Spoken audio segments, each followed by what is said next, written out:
Today is a really special day because it's the 1 year anniversary of the launch of this podcast. It's hard to believe that the podcast has been around for a year and has grown beyond my wildest dreams, most recently moving from once a week to twice a week because there are just so many incredible stories of education entrepreneurs and microschool founders to share. I probably could do 3 or 4 times a week because there are just such incredible, inspiring stories. And I'm especially thrilled today to have two microschool founders in Las Vegas, Yamila De Leon and Sarah Tavernetti, who are the co-founders of Bloom Academy.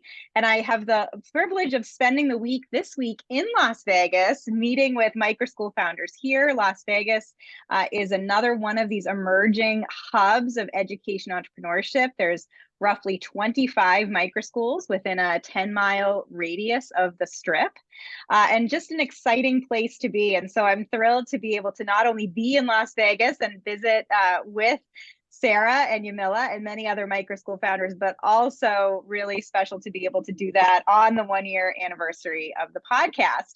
And it's also really special because as any listener of this podcast knows, that as much as I love the diversity of the microschool movement and the fact that we bring together all kinds of different educational philosophies and approaches, I think that's really its strength. It's really what will make this adorable movement going forward. You know that I wrote a book about unschooling and self-directed learning, and so that tends to be where my personal bias lies and my preference around education, certainly for my own children.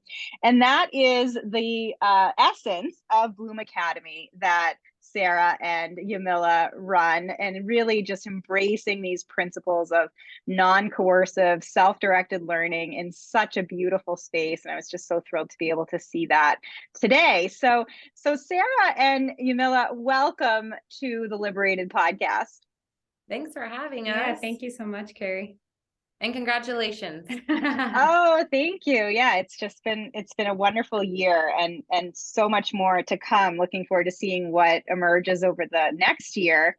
But let's talk a little bit about your journey in creating Bloom Academy. This is a vision that you had for several years and it emerged over the past couple of years, and now you're continuing to grow and expand into newer spaces. But let's start back with your backgrounds, each of you, and how you got involved in education generally, and then specifically how you discovered self-directed education and sort of these principles of unschooling and non-coercive learning. Okay. So I am really fortunate where I always knew that I wanted to be an educator from the time I was a child, where, you do like the imaginative play, and I was always a school teacher, and I was like creating homework assignments and then like answering them in my left hand to make it look like a kid did it.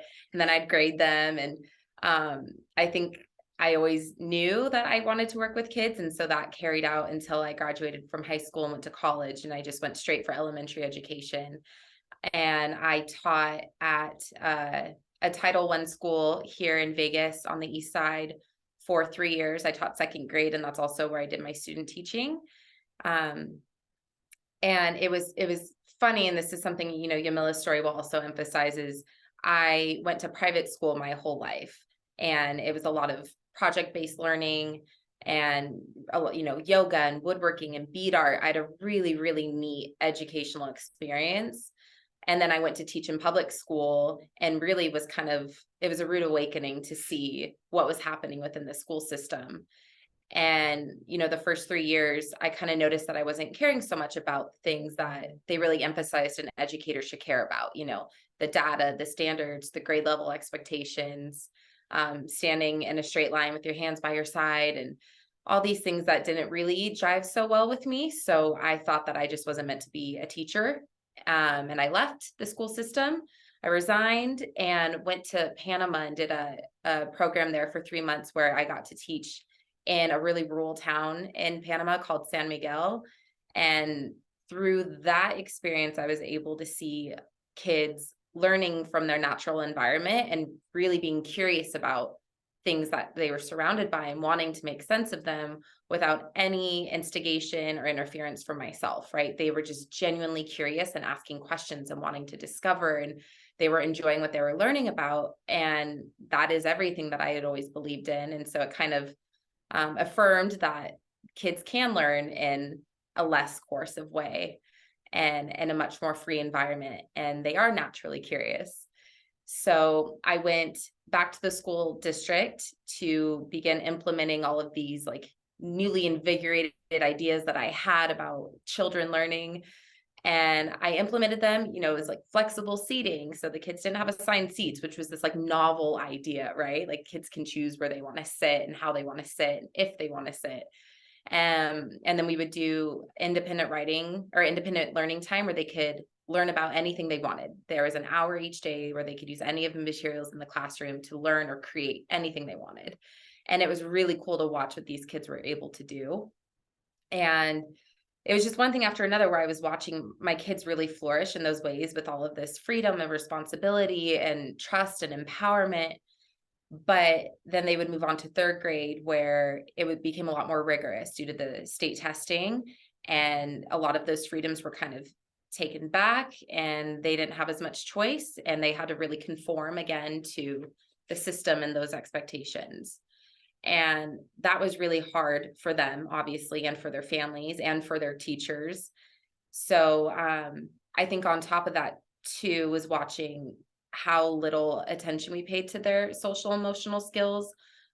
Being at a Title I school, a lot of the children would come with basic needs not being met, but then we're held to the same expectations as every other child who did have breakfast that day or did get a full night's sleep or didn't need to be sharing a room with 8 other family members, and who didn't speak more than one language. So it was really hard for me to sit back and think that we were actually helping them and preparing them for a happy, healthy future.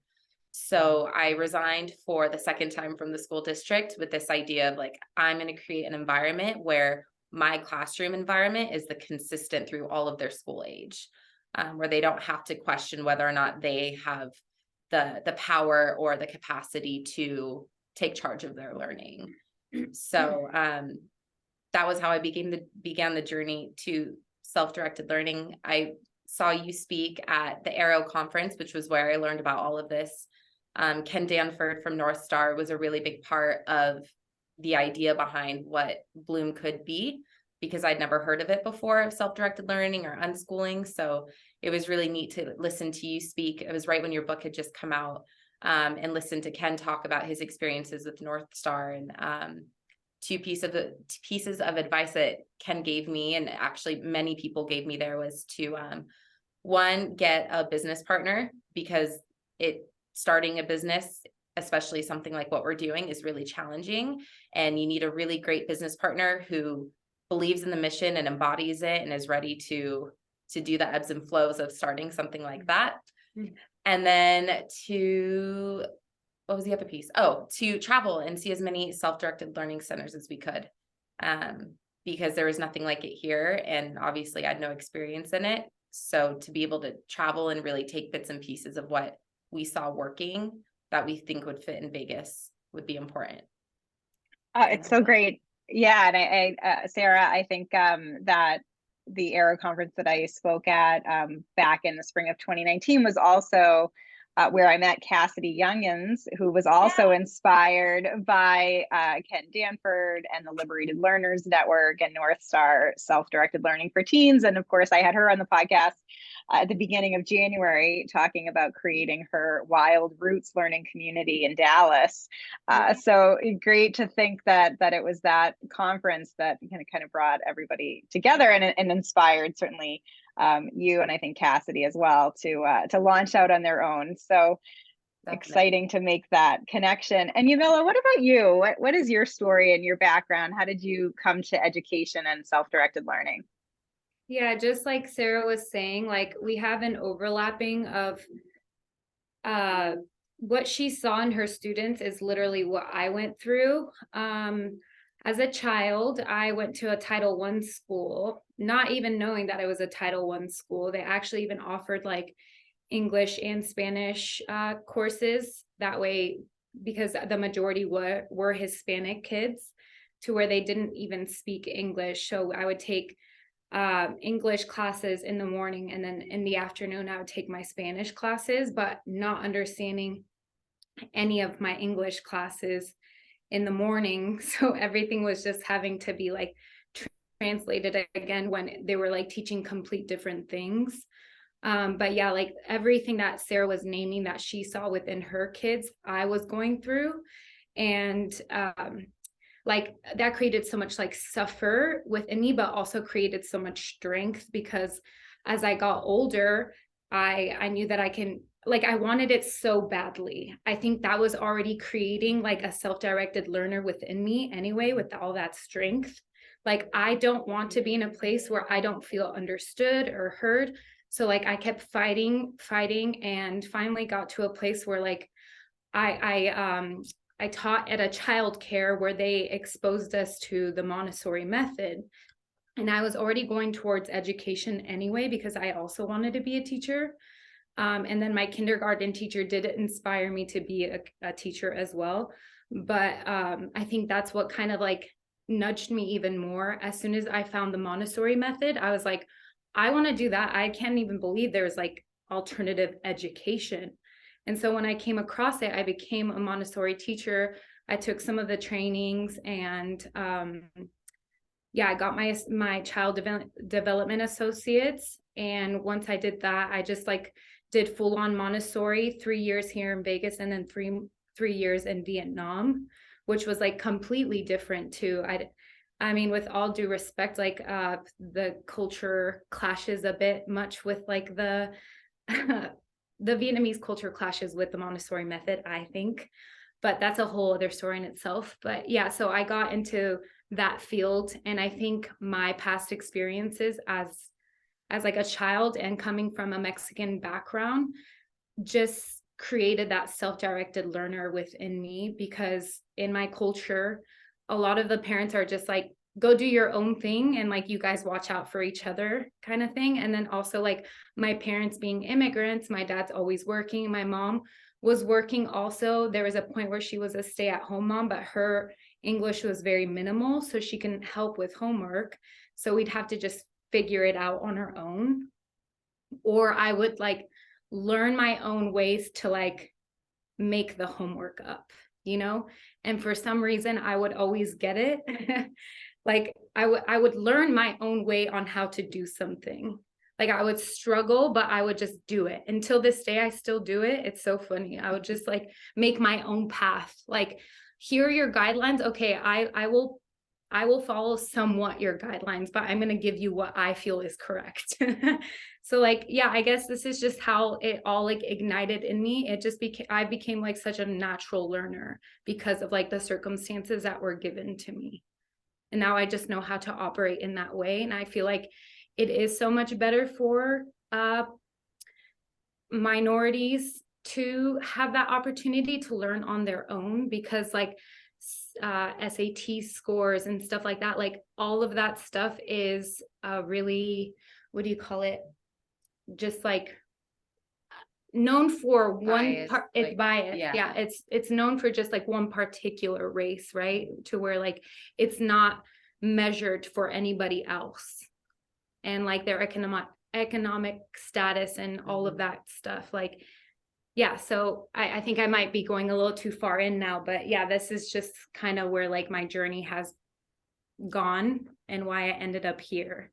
But I do think it works best for so many people that do not thrive in the conventional school system. Yeah, and I think that's really fascinating. You both have the kind of similar perspectives in the conventional system, and then realized that, especially you, Sarah, realizing that you could have more meaningful change and impact outside of the system. You tried to change within, you tried to provide as much freedom and choice as possible for the students in your class, and kept running up against these systemic barriers like standardized testing and sort of those bureaucratic constraints that can limit your creativity as a teacher, and that can limit student creativity as well. And then Yamila, you talk about again, this kind of standardized one size fits all environment that may not be embracing of all kinds of different backgrounds, experiences, and worldviews. And so you decide to go off and create an entirely new model. And maybe for those who might not quite understand what self-directed learning is and sort of these principles that you've incorporated into Bloom Academy, maybe you could share a little bit about what that means to you. What is that philosophy? Sarah, do you want to tackle that? Self-directed learning for us, I mean, we definitely based our philosophy a lot on what Peter Gray promoted as like the core principles, right? So first and foremost, that children are natural learners and they'll learn what they need to when they're ready, when it's important or relevant to their life. And that children should be given unlimited time to play and explore and to socialize. So our kids here have no limit on playtime or socialization time. They are able to do that freely because we recognize the value within that and the learning that can happen. Also, the children have unlimited access to the materials that they need that are part of our world. So technology right now is a really big one. But in addition to really anything that is going to help them benefit on their own independent journey. So also, I think too, something important that we do with self-directed learning that makes Bloom what it is our structure of adult and child, where when they're here, they don't see Yamila and I as the adults, and therefore we are the authority, and therefore what we say goes. Unfortunately, as easy as it would be sometimes, if that was how it was, but we try to instill in them that like we're all equals and we are caring facilitators. We're not here to judge them or to group them or to criticize them for their own independent learning. We're just here to support them. And I think what we're trying to instill is like, we are here for you, and any respect that you give to us, it's because we've shown you that we deserve it. It's not that we're older, therefore we need it. It's like, we've shown you how much we love and respect you. Therefore you should want to respect us, just because it's a mutual relationship where it's just love and warm and always with the purest intentions of helping them. I think that can get a little challenging for some kids too, because society has always said otherwise. Even like how sociologists look at the world, it's like always so separate. Everyone has their own roles in life, and like, if you go here, then you must act in this way. If there is an older person, then you must act in this way towards them. There's like always some unspoken expectation about people, and like, that's not what we want. You don't want to separate thyself like from others, right? You like want to remain yourself, and also like give people the same respect that you would want. And that's just kind of what we're trying to model here at all times. Yeah, and you do find that because kids are naturally curious, they do want to learn about the world around them. They don't have to be forced to do that. They often are interested in either some of the classes that you are offering at Bloom that are optional, or will ask for a specific class on something they're interested in. And I know when I visited Bloom, you were talking about an example, Sarah, of a student who really wanted to learn algebra and asked if you could create a kind of a pre-algebra class for her and for any of her peers who wanted to learn that too. You also do an afternoon program through the Happiness Lab at Yale University around, sort of social emotional learning, but also kind of living a meaningful, fulfilling life and maximizing happiness there.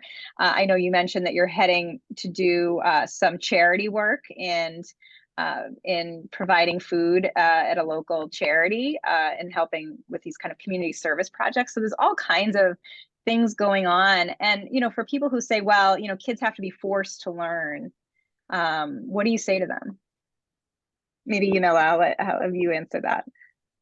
We're surrounded by knowledge. Like, why do you need to force anyone when we're just completely immersed in it? Like, it's our responsibility, and by our responsibility, I mean everyone in the world, is just to, talk to each other, communicate about like what is happening around us. If you want a child to understand, then you just speak to them.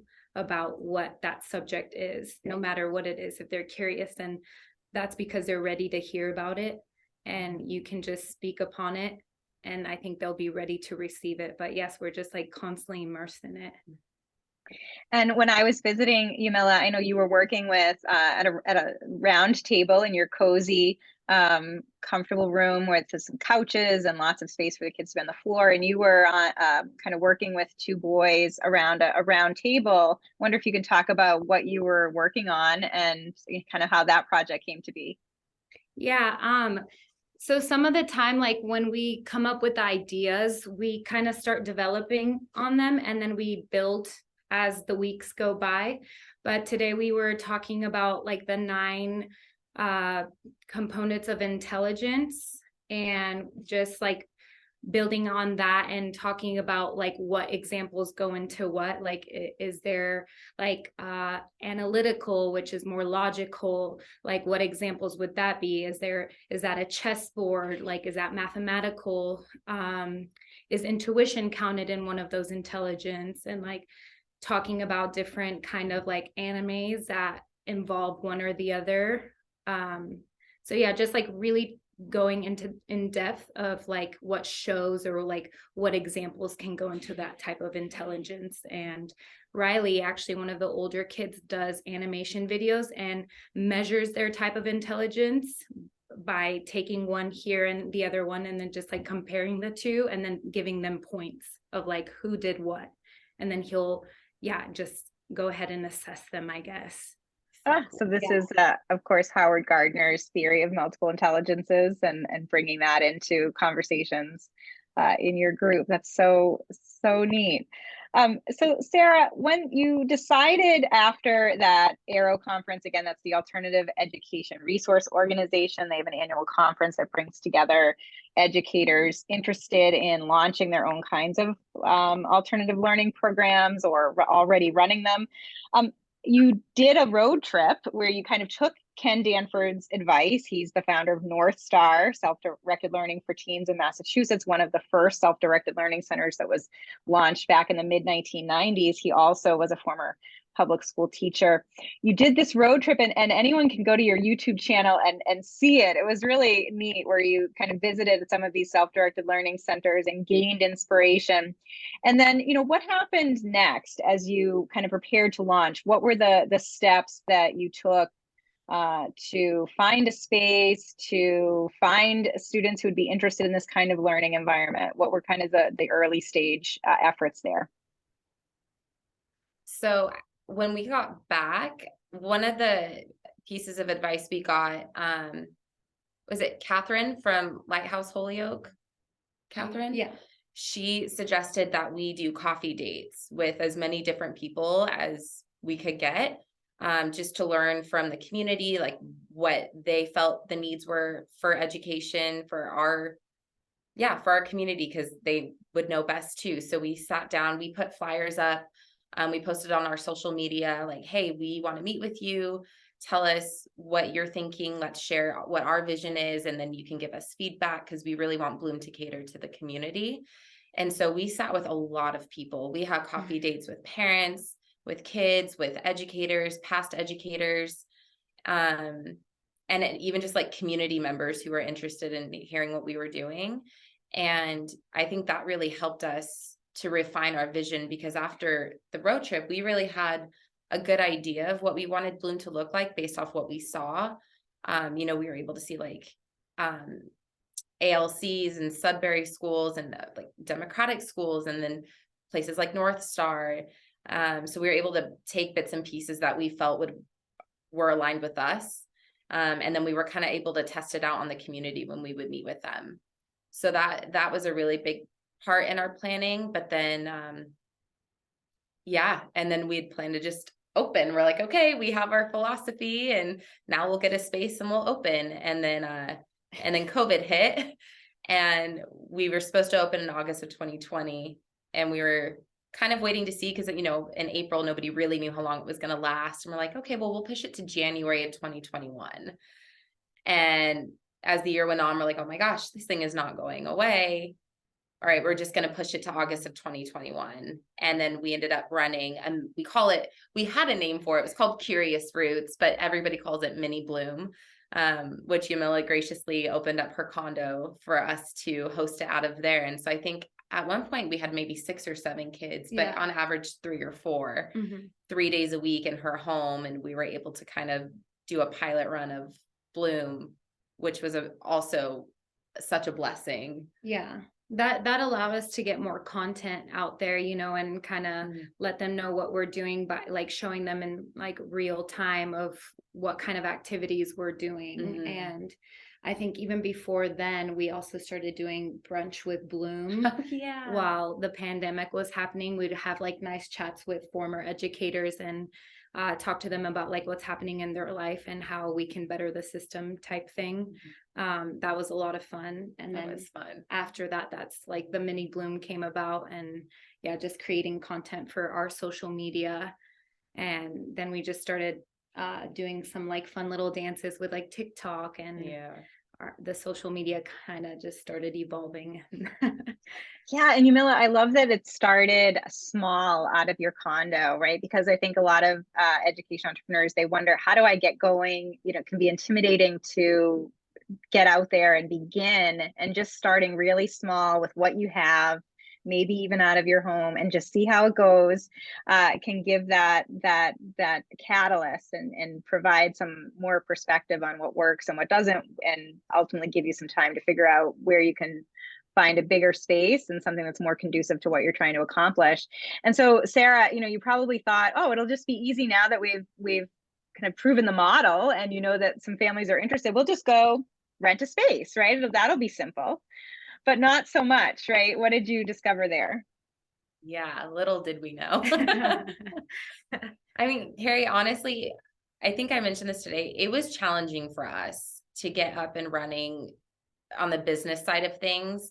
And yes, for sure, we lacked knowledge on starting a business, right? We were not going to the university to become businesswomen or entrepreneurs or to work in nonprofits.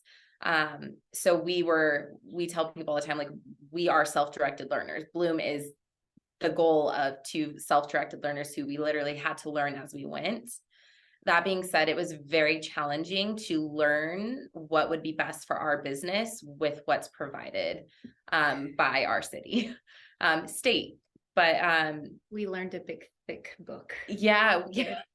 Yeah, we were trying to understand zoning. And so we went to the library and checked out like a book meant for architects with all these codes, because we're like, we have to know what we can fall under. And you know, it did help us a little bit, but it's insane that we had to go to those extremes when there are people here whose job is to help people like us. But unfortunately, because what we're doing had never been created in Vegas, they couldn't really figure out what box we fit into. And so we got kind of pushed into this corner where we were having to manipulate what we were doing to fit inside what boxes they had, which is such like an epitome to what we're doing. But they wanted us to be, we found places that we wanted. And in order to get our business license, you know, we had to, what are you? And they said, we explained what we're doing. And they're like, oh, so you're a daycare.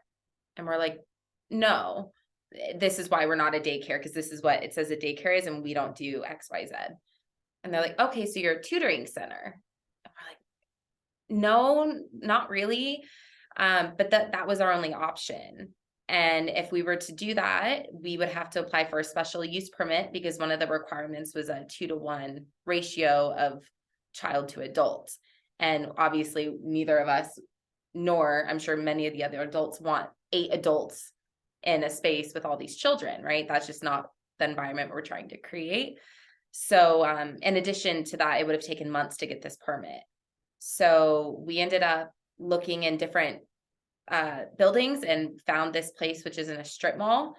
And lucky for us, it was in county jurisdiction instead of city, which is where we had been looking, because in Vegas, they're kind of just splattered around. It's not really a consistent area. And county, we went to get our business license thinking, oh my gosh, we're gonna have to do tutoring center and it's gonna be this whole battle. And we were like prepared to have adults in our space until we were able to get that restriction removed. And the woman, bless her, was like trying to help us out. And we mentioned nonprofit and she's like, oh, that's easy. Just nonprofit. There you go. And that was it.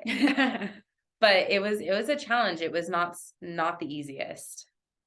Yeah, all of these regulatory hurdles that education entrepreneurs need to jump through, especially education entrepreneurs like you who are creating something different that doesn't look like a conventional public or private school.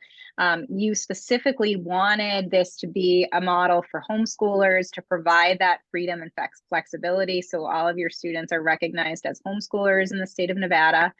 And to provide that freedom, they can attend 5 days a week as a full-time schooling alternative if they choose. But most of them, you said, attend part-time, typically three days a week. But they can also come even less or more than that. And it really is up to them and their individual needs. And it's worth mentioning that these regulatory barriers, particularly around zoning and occupancy laws, exist in all states, but Nevada makes it extremely difficult for education entrepreneurs to start a school. It's one of the most difficult states to start a private school, for example.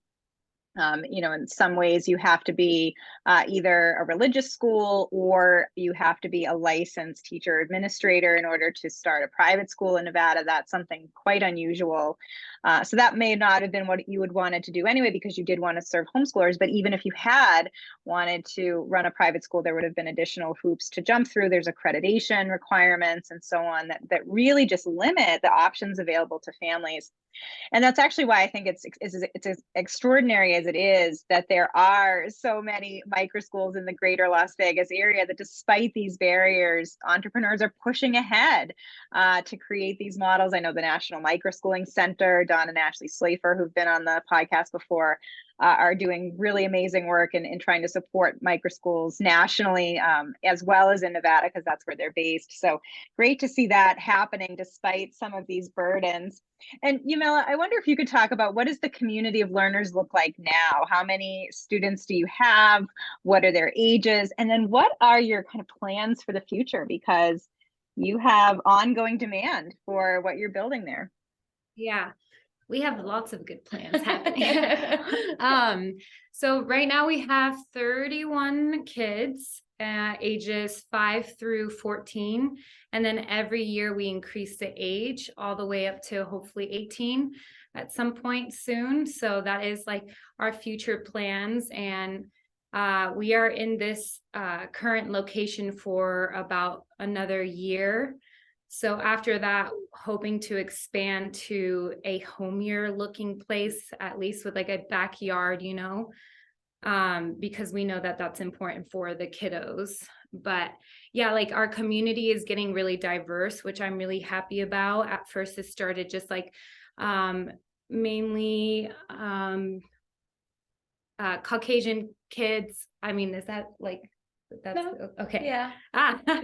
Sorry, I had to like pause for a second. Yeah.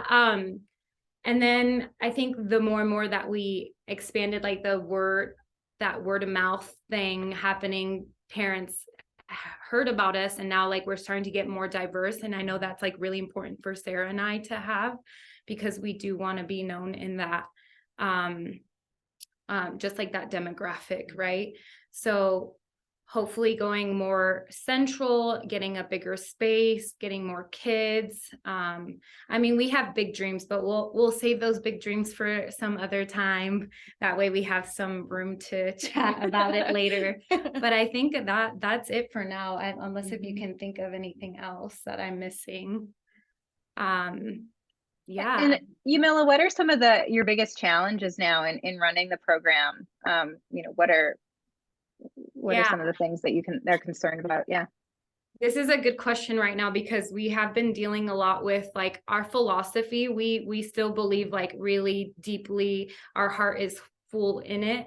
But we have come to some issues on how we're going about it and how the kids are responding back to us. And that whole thing with like, everyone being eye level to each other.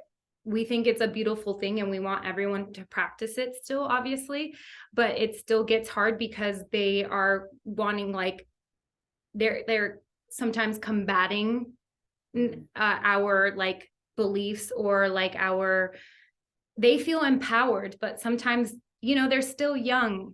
So they're still needing that guidance. And now like their empowerment turns into ego and they don't know where that fine line is.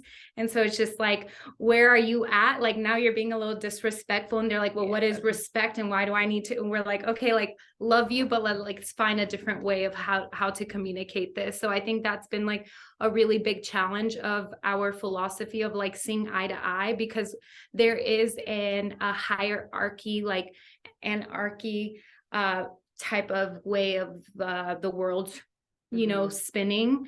It just works that way. Like, for instance, like Sarah knows more in technology than I do, so I'll need her help. So she's like an anarchist there, like she's higher up than I am. So like I'm looking up to her. So like, hey, can you help me?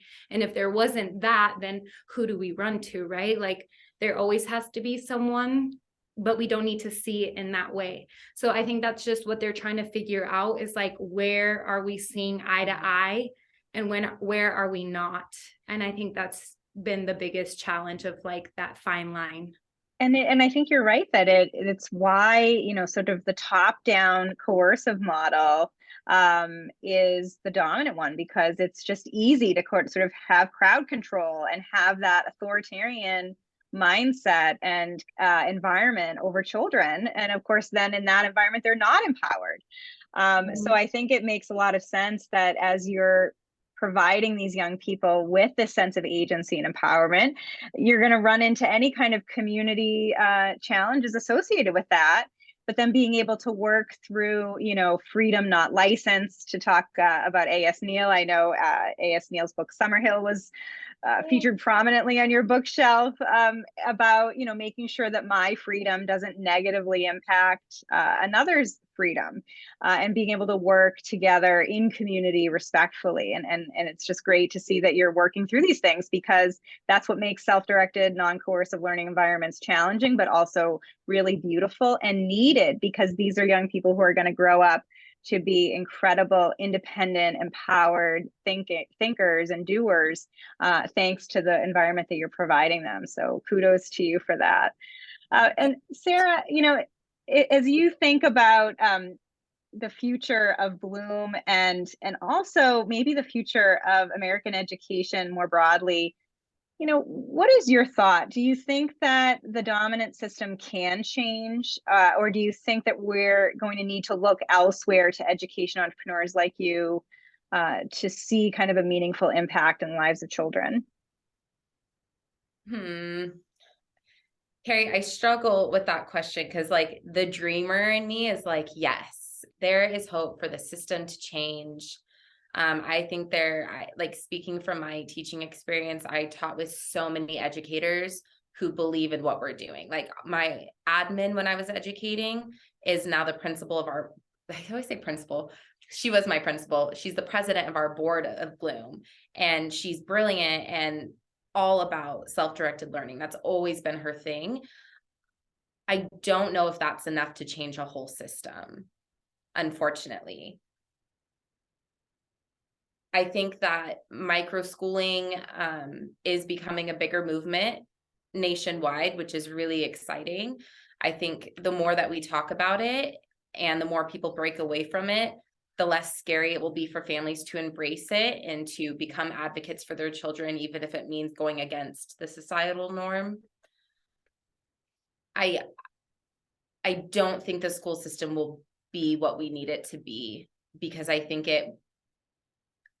it's too big and it's too deeply rooted to really change and adapt to what our kids need. I think it's also just too big to really tune into the needs of every child. I think that's the beauty of what we're doing here, and of what all the micro schools that we visited and know of are doing, is they're working with children on a much smaller scale, because we're not trying to mass produce children, right? We want to work with each one individually and really nourish them as they grow. And And I don't think that the school system is designed for that, nor do I think that it is. If they were to start becoming something we could believe in, I think it would take a really, really, really, really long time. And I think it would take a lot of like deschooling on everybody's and all of the adults' end, because it is a massive shift in paradigm. So I think that would be a big undertaking. Did that answer your question? Yeah, it did, Sarah. And I think it's also true, like you said, that there are so many teachers like you that saw the flaws within the conventional system, that really gravitate to what you're doing and recognize that that is, in a much better way. And they're just tied to this kind of bureaucratic structure. They can't make a lot of changes, as you couldn't either, in that system. So hopefully more of them will become like you, former educators, former public school teachers who leave to create something new and better. And the more that happens, maybe that could provide some competitive pressure for the system to change as well. And wouldn't that be great if we could have freer, less coercive, less authoritarian learning environments for young people, so they can grow up to be empowered and be in control of their own lives and their own learning. And certainly that's what you're doing for the families at Bloom. And it was just really exciting to see this beautiful space that you've created, and just the joy that you can tell as soon as you walk through the door, just how happy the learners are that are in your program. And you just want to have all these learners, all kids today, to have that same experience of joy and happiness and fulfillment when they spend their days learning. So how can my listeners reach out and find out more about Bloom Academy and the work that you're doing there? They can visit our website, which is Bloom Academy LV for Las Vegas, lv.com. Our Instagram, all social media, Facebook, also by the name of Bloom Academy LV. Email, phone, text, all of our contact information's on our website. So more than welcome. Reach out or come to Vegas and visit us personally. Even better. Yes. You're doing lots of tours for people interested in microschooling and self-directed learning, schooling alternatives. It's just wonderful how welcoming you are to interested folks. So Sarah Tavernetti and Yamila De Leon, thank you so much for being on the LiberatED podcast. Thank you, Carrie. See you later.